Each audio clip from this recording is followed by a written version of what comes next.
Un galego axudou a despistar os nazis no desembarco de Normandía.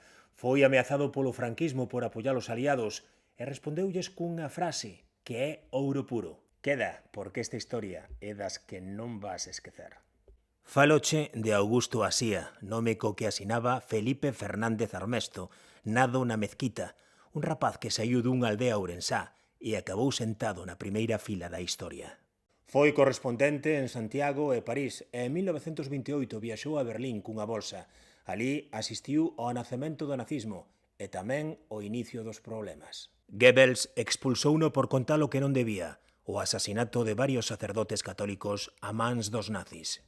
Xa como corresponsal de La Vanguardia, chegou a Londres o mesmo día do inicio da Segunda Guerra Mundial e ali fixo algo aínda máis arriscado.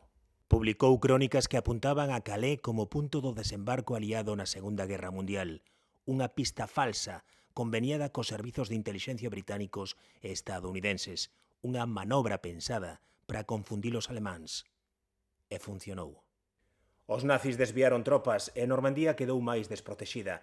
Por eses traballos, Asía recibiu a King's Medal e a Orde do Imperio Británico, o primeiro xornalista español da historia en conseguir semellante honra.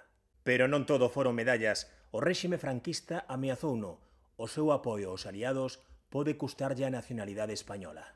E el contestoulles con retranca. Non importa, mentres non perda a galega.